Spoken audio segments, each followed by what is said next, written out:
नमस्कार सर, मेरा नाम राजू है। आज ये कहानी है दो मित्र की कि कैसे एक बर्बाद हो गया और दूसरा फाइनेंशियल फ्रीडम पा लिया। गांव से दिल्ली काम करने आते हैं, मल्टीनेशनल कंपनी में दोनों का जॉब लगता है। अच्छा खासा पढ़ा लिखा है, 50-50 हज़ार का नौकरी दोनों को मिलता है। लगभग 30 हज़ार रुपये पर मंथ खर्च हो जाता है दोनों का जीवन यापन करने में, और 20 हज़ार रुपये पर मंथ बचता है। अभी जो रहते हैं ऑफिस है उसके बगल में ही फ्लैट ले लिए हैं, दोनों मिलके रहते हैं। 5-5 हज़ार रुपये रेंट जाता है। जैसे ही 1-2 महीना हुआ नौकरी, पहले मित्र ने क्या किया, 20 हज़ार रुपये उनको बच रहा था, और जब 20 हज़ार रुपये पर मंथ बच जाए तो हाथ में खुजली होने लगता है, कीड़ा काटने लगता है। तो ऑफिस से 40 किलोमीटर दूर संडे को देखने के लिए गए और एक प्लॉट रजिस्ट्री कर दिए।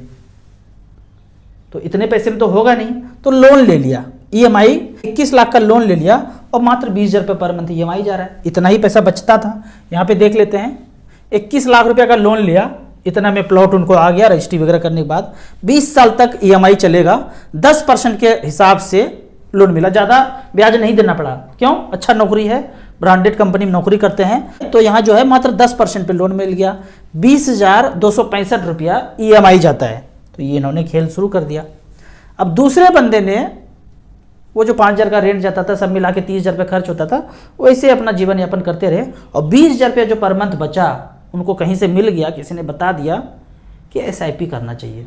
थोड़ा सा कैलकुलेट किए खुद से, बोले कि भाई हम ऐसे जीवन चलते रहेंगे और पैसा इन्वेस्ट करते हैं। 20 हज़ार रुपये पर मंथ वो SBI के सारे म्यूचुअल फंड में लगा दिए। एक मिड कैप भी ले लिए, एक स्मॉल कैप भी ले लिए, एक ग्लोबल फंड, एक फ्लेक्सी कैप, 5-5 हज़ार रुपये 4 फंड में लगा दिए।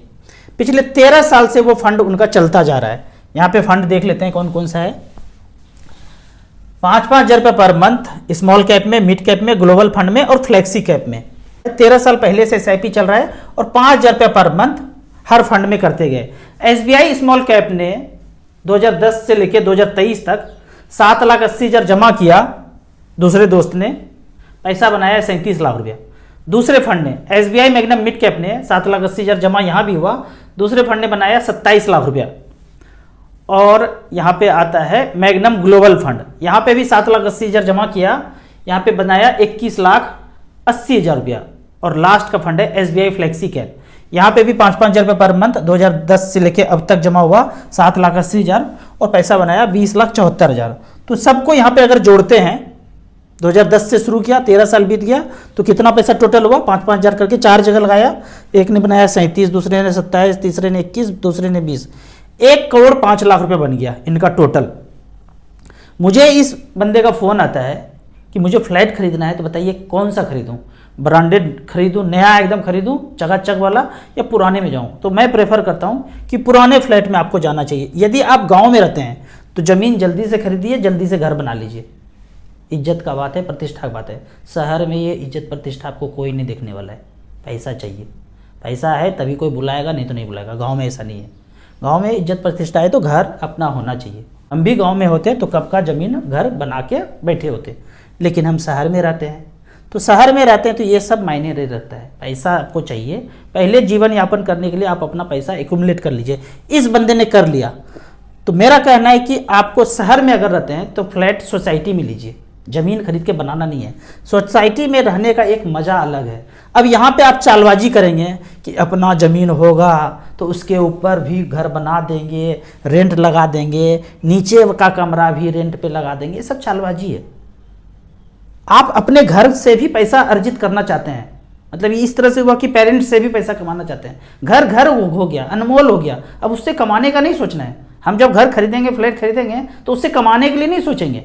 तो यहाँ भी नहीं सोचना चाहिए। तो उतना पैसा एक्यूमुलेट कर लीजिए कि ये सब चालबाजी नहीं करना पड़े। तो इसके लिए पुराने सोसाइटी में जाएंगे तो बिल्डर का वो तामझाम सब हट जाएगा, सोसाइटी हैंड ओवर हो जाएगा। अगर किसी ने 50 लाख का फ्लैट लिया है, वो 60, 70, 80 में भी बेचेंगे 10 साल 12 साल के बाद, उनको लगा कि बहुत मुनाफा हो गया। जबकि नए में जाएंगे तो 1.25 करोड़ 1.5 करोड़ में लगेगा फ्लैट। 50 लाख में अच्छे शहर में आपको ठीक ठाक फ्लैट मिल जाएगा। लेकिन ब्रांडेड में जाएंगे, नया में जाएंगे एकदम, तो 1.25 करोड़ 1.5 करोड़ इस तरह से जाएगा। तो पुराने 10 साल 15 साल पुराना अगर फ्लैट है तो वहाँ उस पर जाना चाहिए। फिर यहाँ पे 90% लोग बोलेंगे ये क्या सलाह दे रहे हैं, अपना घर अपना ज़मीन अपना होता है, ये फ्लैट का कोई ज़िंदगी है? मैं आपको एक ऑप्शन देता हूँ। आप जहाँ भी रह रहे हैं शहर में घर बना करके वहाँ रह रहे हैं, एक फ्लैट आपको अगल बगल के सोसाइटी में फ्री में दे दिया जाए, फिर सोचिए आप कहाँ रहेंगे। मजाक नहीं बोल रहा हूँ। अगर आपको ये ऑप्शन दे दिया जाए कि फ्लैट फ्री में मिल रहा है, वो अपना घर द्वार जो बना के रखे हैं सपनों का शहर, वहाँ से निकलेंगे और उस फ्लैट में चले जाएंगे।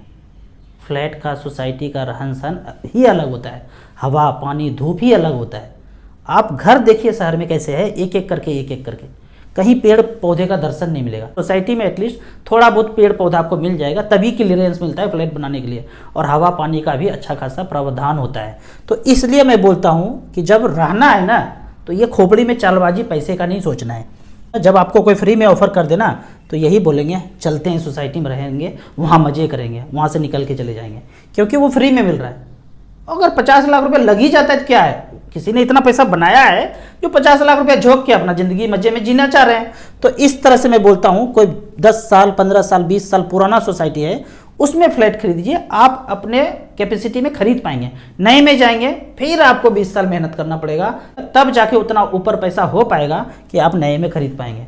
वो सोसाइटी का, बिल्डर का बहुत तामझाम है, बहुत सारा पैसा झोंका जाता है, तब जाके आपको एक नया फ्लैट मिलता है। तो 50 लाख का फ्लैट उन्होंने खरीद लिया और शादी हो चुकी है, 2 बच्चे हैं, 10 साल और 12 साल के 2 छोटे छोटे बच्चे हैं।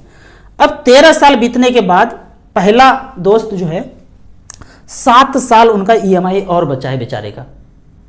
अभी प्लॉट है, घर नहीं बना है। अब सपनों का घर उनको बनाना है, थोड़ा थोड़ा पेमेंट भी बढ़ गया है, तो 30 लाख का फिर से लोन लेते हैं। अब लोन जब लेते हैं ना तो कहते हैं कि जमीन तो हमको फ्री में मिला। अरे जमीन में हम पैसा कहाँ लगाए, हमको तो बैंक ने पैसा दिया। हम कितना देते थे, 20-20 हज़ार रुपये पर मंथ। हमको तो 21 लाख का प्लॉट मिल गया, एकदम बर्फी साइज का टुकड़ा का प्लॉट सोना उगलता है भाई, इतना अच्छा प्लॉट है, फ्री में मिला।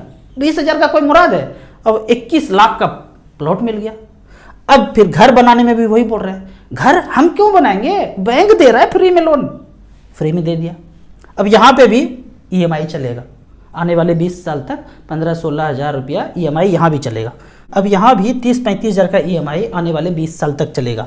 अब दूसरा दोस्त जो है, जो लगभग 1 करोड़ पाए, बना लिए म्यूचुअल फंड से, और 50 लाख रुपया का फ्लैट खरीदा, और 50 लाख रुपया उनके पास बचा हुआ है। ऑफिस में एक दिन बोलते हैं कि सर अपना घर खरीद लिया हूँ, बॉस से बोल रहे हैं, सर अपना घर खरीद लिया हूँ, अब ऑफिस से काम नहीं कर पाऊँगा, वर्क फ्रॉम होम करूँगा, 31 तारीख तक बता दीजिए काम करना है या नहीं करना है।